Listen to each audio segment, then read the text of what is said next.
el niño crecía y se fortalecía y se llenaba de sabiduría, y la gracia de Dios estaba sobre él. Vamos a orar. Padre, te damos gracias por este tiempo, grande bendición de poder celebrarte, adorarte, cantarte, reunirnos en tu nombre, realizar y organizar actividades en tu nombre, sabiendo, Señor, que tu Espíritu Santo está en este lugar, recibiendo no solamente lo que hacemos, recibiendo nuestras vidas, nuestra ofrenda, nuestro corazón. Gracias, Padre. Ahora que disponemos el corazón y la mente para meditar en tu palabra, rogamos, Señor, que nos enseñes. Quita toda predisposición, preocupación, a que en este momento podamos escuchar tu voz y que tengamos una actitud humilde de aprendizaje, de saber que tú tienes algo para nosotros en esta noche. En el nombre, te lo rogamos, en el nombre de nuestro Señor y Salvador Jesucristo. Amén. Amén. Muy bien, pues hoy estamos, todavía no llega Navidad, pero ya estamos teniendo mensajes navideños desde ya hace una semana, algunos días y ahora, que es nuestra cena, convivencia, pero también pues recordando esta situación del nacimiento de nuestro Señor Jesucristo. Y he titulado a este mensaje, El niño, el joven y el Salvador. El niño, el joven y el Salvador.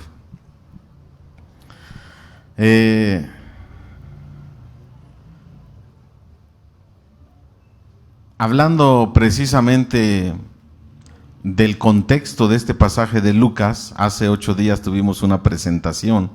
Pocos versículos antes está la situación de la presentación de un niño donde viene José y María. Hablábamos, ¿verdad?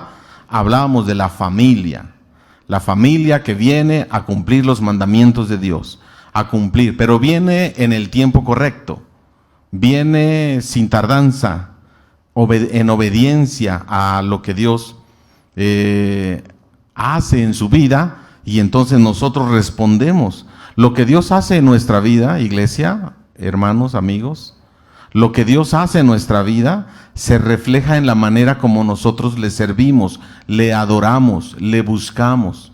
Por eso el Señor Jesucristo dice, al que más se le perdona es el que más hace ¿qué? Al que más se le perdona es el que más ¿qué? El que más ama. Sí, ¿verdad? Al que más se le perdona es por más pecador. Al que más se le perdona es al que ama más. Esa persona ama más. Al que más se le perdona va a amar más. ¿Y cómo se refleja esa gratitud y ese amor? Pues a través de tu relación y tu comunión con Dios. Tu obediencia a Dios, tu conocimiento de Dios, tu manera de conducirte en tu trabajo, en tu casa, en donde quiera que Dios te permita vivir y moverte. Y esta es la parte. Entonces veíamos nosotros que José y María, después de que había nacido el bebé, después de los 8 días fueron a circuncidar al niño y le pusieron por nombre Jesús.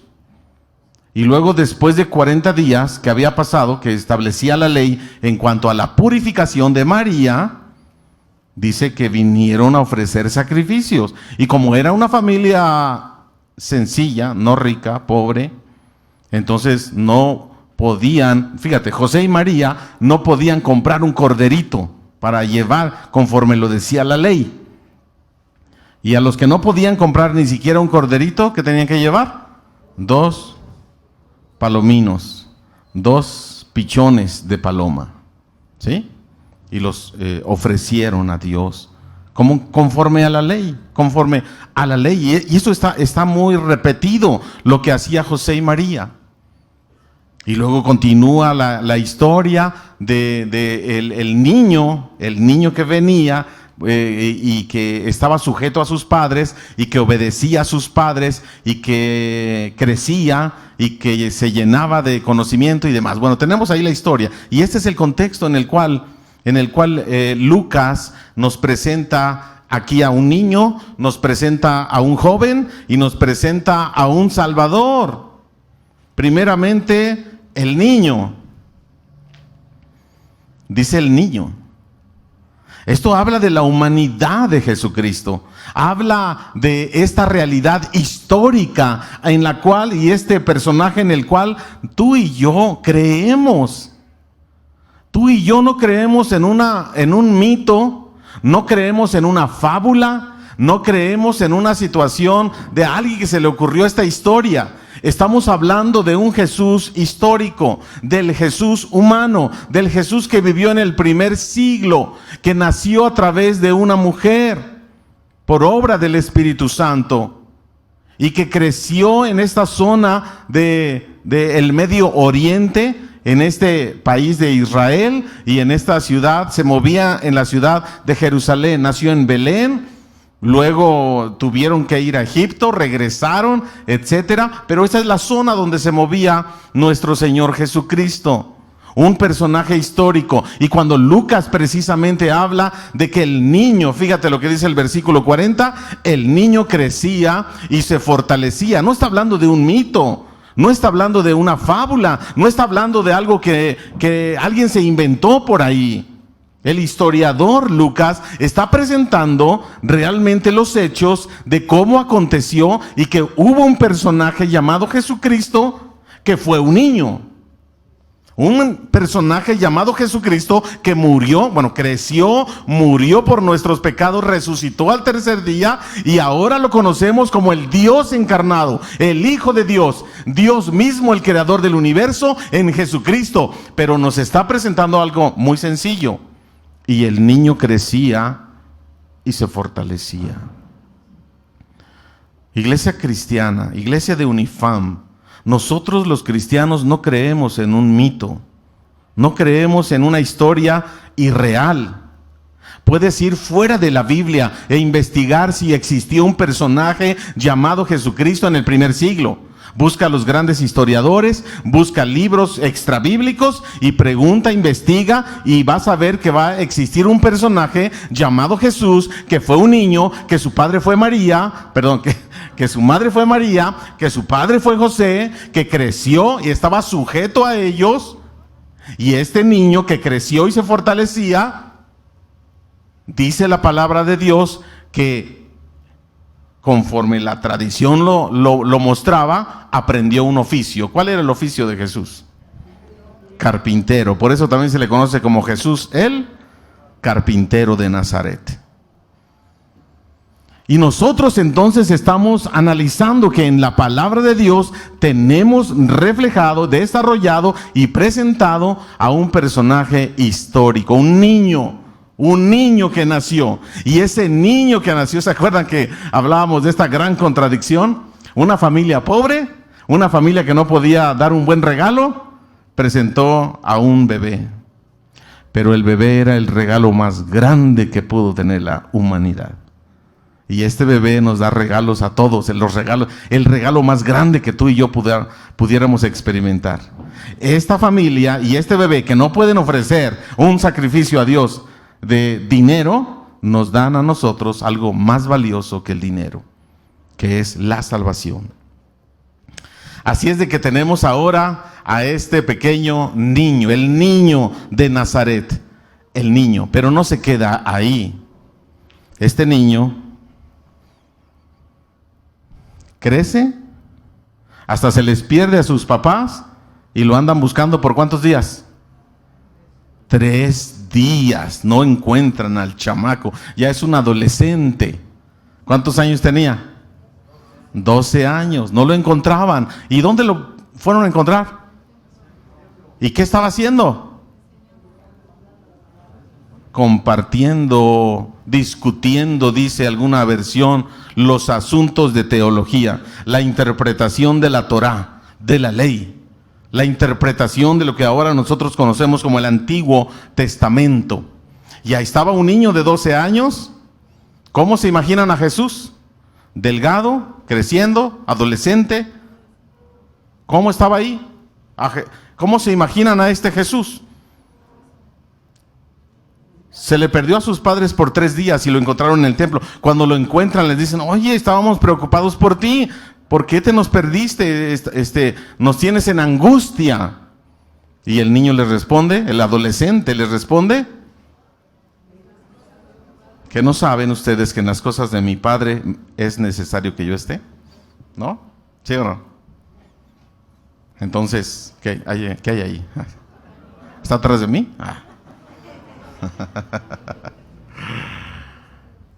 Y tenemos entonces al niño que se convierte en un adolescente. Y esto me lleva a una transición ahora en un mensaje doble. Porque hoy que celebramos a ese niño de Belén que creció, quiero también hacer alusión a una jovencita que está sentada aquí enfrente, que está cumpliendo 15 años. Ailén.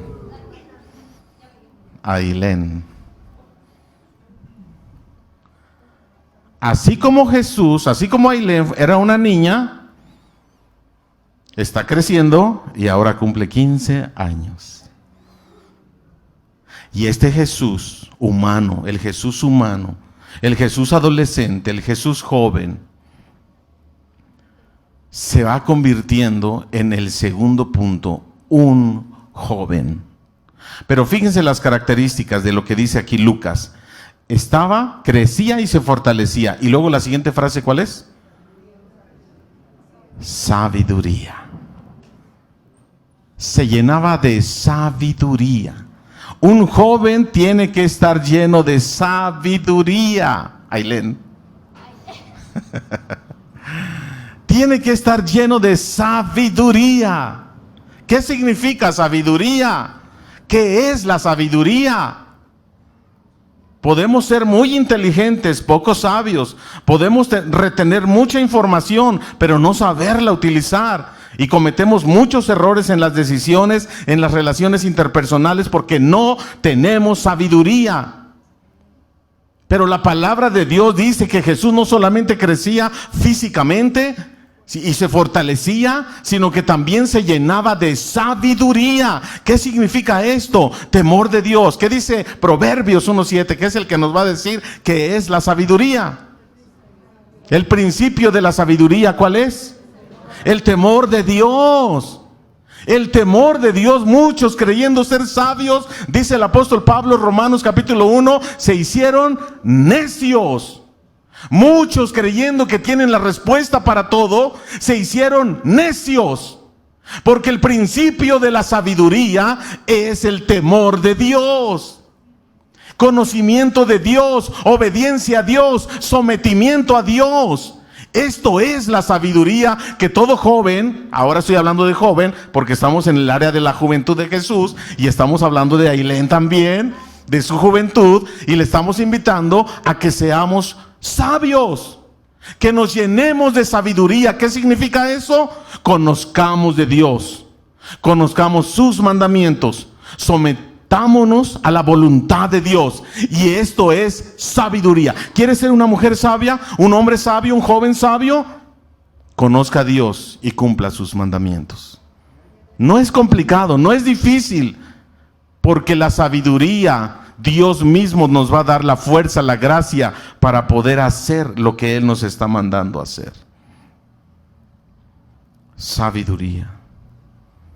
En segundo lugar, pues vemos aquí a un joven sabio, a un joven que se alimenta de Dios, a un joven que dice más adelante, si usted sigue leyendo el capítulo 2 y lo termina, dice que este joven se sometió a sus padres en obediencia. Este Jesús que estaba, al final nosotros podemos darnos cuenta que Él es Dios. Él es la divinidad encarnada, pero se sometió a sus padres. ¿Eso lo hizo menor? ¿Eso lo hizo débil? ¿Lo hizo tonto?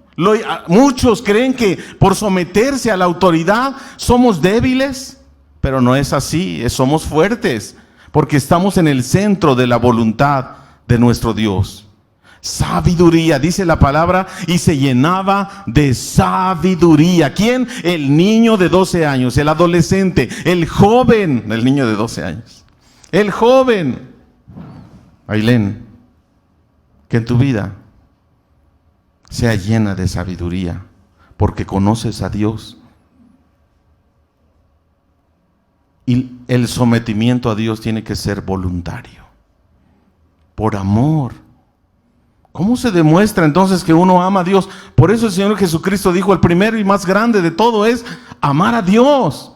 Demuestra que amas a Dios. Compórtate de veras, que demuestres que amas a Dios. Que lo que te preocupe no es lo que digan las personas.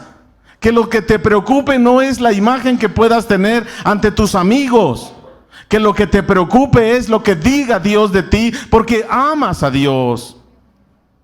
Y eso es lo que Él está buscando. Eso es lo que Él nos está enseñando. El niño de Belén creció. El niño de Belén tenía un propósito. El niño de Belén quería conquistarnos el corazón. Quería tocar esas, ¿cómo le podemos llamar? Fibras, ¿no, verdad?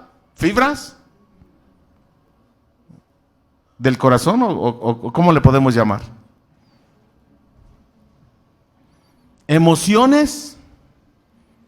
Quería tocar nuestra vida de tal manera que nosotros pudiéramos enamorarnos. Escúchame bien, no tenerle miedo. El temor de Dios no es tenerle miedo y por miedo hago las cosas. No, Él nos conquista, para que nos cautiva, para que nos enamoremos de Él.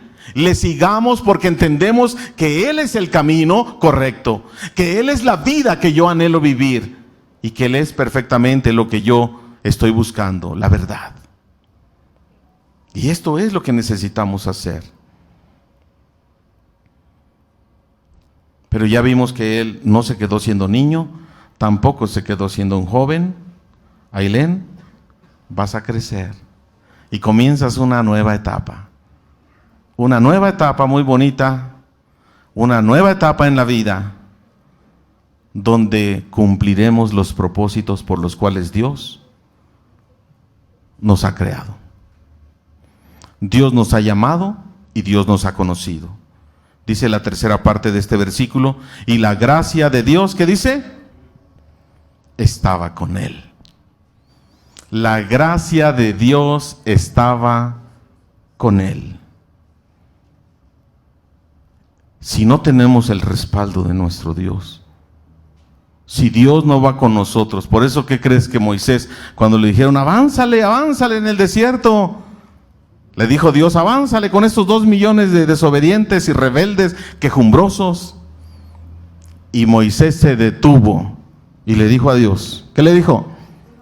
Si tú no vas conmigo, mejor no avanzo ni un solo milímetro. ¿Por qué pensó esto Moisés? ¿Qué caso tendría que conquistaran la tierra, que se hiciera de un gran ejército y conquistara la tierra prometida, pero sin el respaldo de Dios, sin la gracia de Dios? Vidas vacías. Muchas personas viven vidas vacías, grandes carreras y posgrados, cantidad de dinero y de cosas materiales, pero sin Dios. Avanzaron solos, sin Dios. Corazones vacíos, sin Dios. Divorciados, en drogadicción, en alcoholismo, groseros, corruptos, mentirosos, porque no tienen a Dios. ¿De qué les sirve caminar en la vida sin Dios? No sirve de nada. Dice la palabra de Dios que Jesús crecía, no solamente ese niño en estatura y fortalecía y en sabiduría, sino que la gracia de Dios estaba sobre él. Ailén, vienen nuevas etapas en la vida.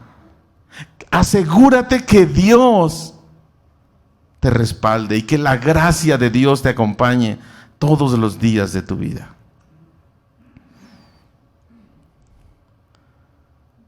¿De qué nos sirve una vida sin Dios? ¿De qué nos sirve? Nosotros podemos experimentar y saber, obviamente, cómo era una vida sin Dios.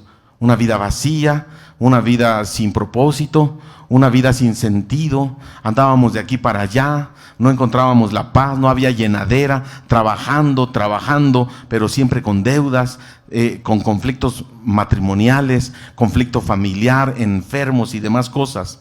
Yo no estoy diciendo que ahora en Cristo ya no tengas ningún problema. Lo que estoy diciendo es que no había paz en el corazón. Ahora podemos tener infinidad de problemas, pero tenemos la seguridad de la fe y la esperanza de que alguien nos acompaña y nos enseña a confiar en que no estamos solos, que Él nos acompaña y nos va a ayudar a enfrentar cualquier problemática, cualquier enfermedad, cualquier situación económica, cualquier problema matrimonial o con los hijos, etcétera. Él está con nosotros, Él tiene el control y Él dice: yo estaré contigo, yo soy tu fuerza, yo te sostengo con mi diestra poderosa, no te dejaré ni te desampararé. Así lo dice su promesa, y nosotros ahora lo creemos y avanzamos en medio de la tormenta y avanzamos en medio de la dificultad, creyendo que Él va con nosotros, y avanzamos tranquilos y confiados. Es diferente. Nosotros que venimos de una vida sin Dios y hemos experimentado ahora la bendición del Espíritu Santo en nuestra vida, la salvación de Jesucristo en nuestra vida, podemos saber y tener esa experiencia de saber lo que se siente vivir sin Dios y ahora vivir con Dios. Y hay un celular ahí. Nosotros podemos saber eso, pero dice: y la gracia de Dios estaba sobre él. Y aquí es precisamente donde Dios y su plan para este niño de Belén, para este niño que José y María vinieron a traer al templo, cumplieron con todo lo que establecía la ley, y el niño crecía y se fortalecía y se llenaba de sabiduría. Y la gracia de Dios estaba con él, porque se iba a convertir en el centro del universo. ¿Quién es el centro del universo? Jesucristo. Él es el centro. Él estaba ahí en la creación. Él estaba aquí en la redención de nuestras vidas. Y Él estará en una segunda venida. ¿Quién esperamos próximamente que aparezca en las nubes? A Jesús. Esperamos que aparezca Jesús, ese niño del cual estamos hablando. Estamos esperando que venga, porque es el centro del universo. ¿Y con quién vamos a estar por toda una eternidad? Con Jesús. Amén. ¿Lo cree? Porque Él es el centro de nuestra vida, el centro del universo, le pese a quien le pese. Porque precisamente al final dice la palabra de Dios que delante de Jesús se doblará. Fíjate, dice en futuro: se doblará toda rodilla. ¿De quiénes? Los que están en el cielo, los que están en la tierra, ¿y quiénes más? Y debajo de la tierra. Y todo el mundo, creyente y no creyente, ateo y cristiano, dirán, confesarán que Jesucristo es el Señor, aunque no quieran. Aunque no quieran. El ateo deja de ser ateo en cuanto se muere. Se da cuenta de que hay un Dios todopoderoso y que hay una vida después de esta. Nosotros tenemos el precioso regalo de Jesucristo. Afiánzate a este niño de Belén, afiánzate a este joven lleno de sabiduría, afiánzate a la gracia de Dios, como lo hizo nuestro Señor Jesucristo, que cumplió su propósito como el Salvador del mundo. Él es el centro. Pero esto nos lleva a pensar que nuestra vida debe de tener un propósito, que nuestra vida debe de tener utilidad. En Cristo somos valiosos y Él quiere que nuestra vida tenga propósito y que la gracia de Dios nos respalde en lo que estamos haciendo. ¿Eres esposa? ¿Eres esposo? ¿Eres hijo? ¿Eres hermano? ¿Eres un trabajador? ¿Eres un estudiante? Necesitas encontrar el propósito en Cristo para lo que sea que tú estás haciendo y dedicarle tu vida a Él. Es importante que si tú estás vivo, que si tú estás haciendo algo en esta vida, pongas en el centro y como propósito de exaltar y honrar a Jesucristo. Si en tu escuela, si en tu negocio, si en tu empresa, si en tu vida, si en tu relación de noviazgo, si en tu relación matrimonial no está Jesucristo, tu vida va a seguir siendo vacía. Y vas a seguir buscando por muchos lados. Ailén, que Dios te permita visualizar el propósito para tu vida y que tú puedas ser una jovencita que le sirva, porque tienes una voz hermosa. Ya, ¿no han visto el video de Elena? Está en YouTube, es famosísima, ¿no? Tiene una voz preciosa. ¿Quién crees que te la dio? Estudiaste muy fuerte y tú solita, ¿no? Dios le dio dones, habilidades, y tiene una voz preciosa, pero más allá de su voz, Dios quiere bendecir a Elena y a toda su familia y que encuentren un propósito en su vida. Quiero terminar con una ilustración. Había una vez en un reino muy, muy lejano, Elena, un rey que quería casar a su hijo, el príncipe, con la futura princesa.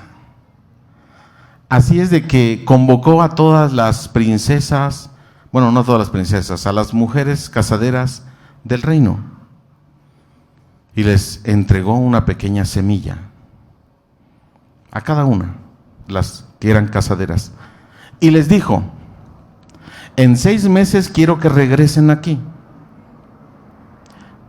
La que me traiga la flor más hermosa en una maceta, le estoy dando una semillita, la que me traiga la maceta y la flor más hermosa, se va a casar con mi hijo y va a ser heredera del reino, una gran princesa.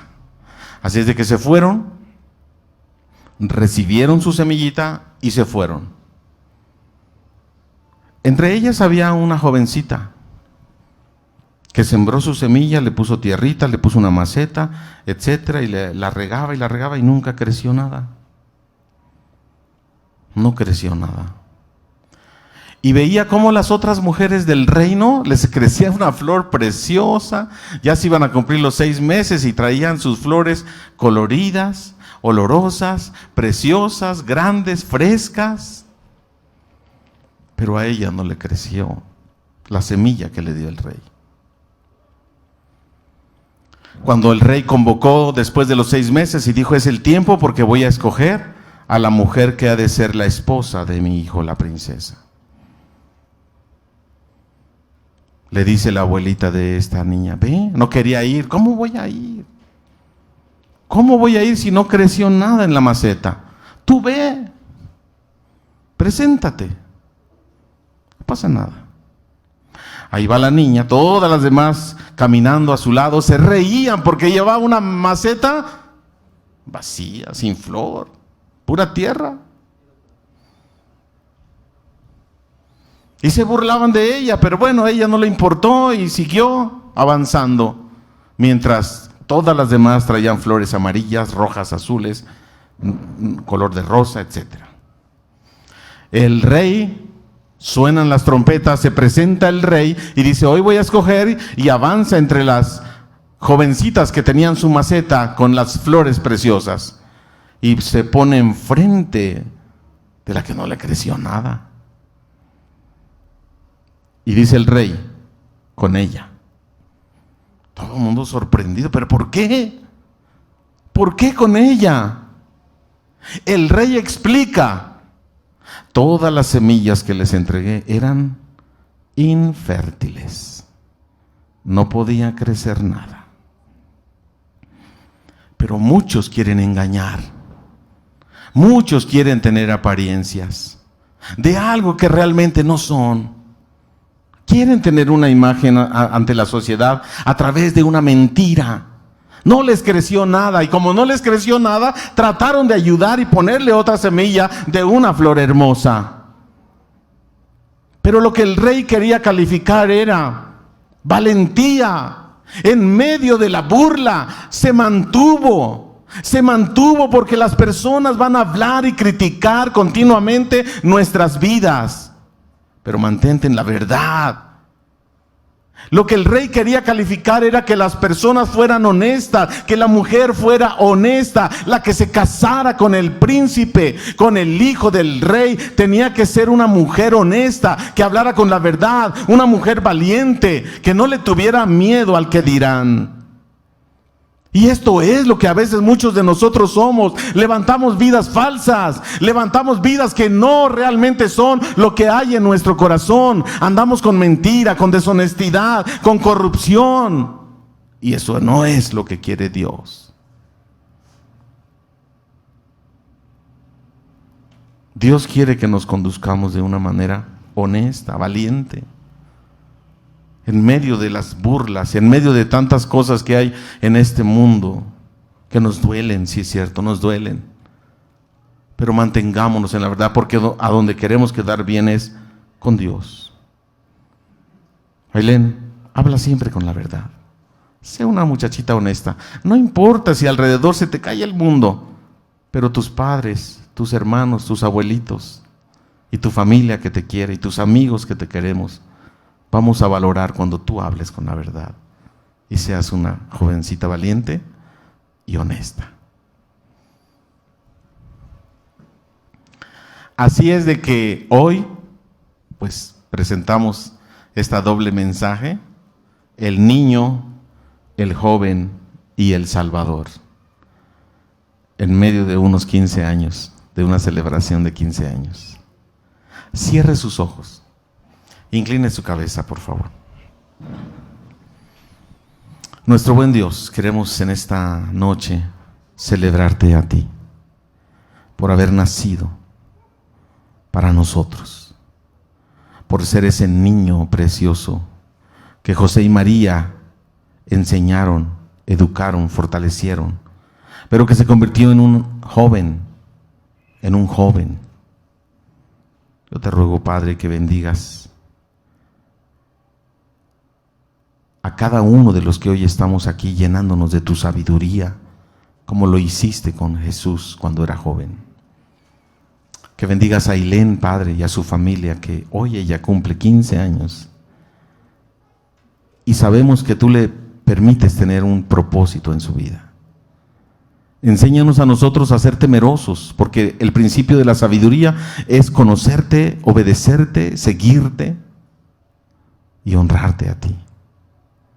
Permite, Padre Celestial, que nuestra vida pueda encontrar el verdadero sentido y propósito, y esto solamente se logra, entendemos hoy, que solamente se logra con Jesucristo en nuestra vida. Padre, por lo tanto, hoy nos arrepentimos de nuestros pecados, pedimos perdón. Señor, en el nombre de Jesucristo pedimos que tu Espíritu Santo venga, descienda sobre nuestras vidas y llene nuestros corazones. Hermano, amigo, haz esta oración, dile: Señor Jesucristo, ven a mi vida, te pido perdón. Reconozco que tú eres mi Salvador, que moriste en una cruz, pero que resucitaste al tercer día. Derrama de tu Espíritu en mi vida y dame de tu gracia. Te necesito, Señor, te necesito, te pido perdón. Enséñame a vivir en obediencia a ti, enséñame a vivir y a conocerte mejor cada día de mi vida. Gracias por darme vida eterna. Gracias por darme el propósito que eres tú. Tú eres mi propósito, Señor Jesús. Tú eres el motivo por el cual quiero vivir, y tú eres el que le da sentido a mi vida. Gracias por venir a mi corazón. Gracias por salvarme. Aquí estoy, Señor, celebrándote a ti. Te ruego, Padre, que bendigas a Ailén, que bendigas, Señor, a su familia que está acompañándola en esta noche. Y la pongo en tus manos. Es una jovencita que está creciendo, una jovencita que está entrando a una nueva etapa, y yo la pongo en tus manos. Bendícela, cuídala, Señor, de todo peligro, de toda acechanza del diablo. Permite que sea una niña saludable, un instrumento en tus manos. Si tú vas a usar esa preciosa voz que le has dado, permite que ella esté dispuesta a ser un instrumento en tus manos.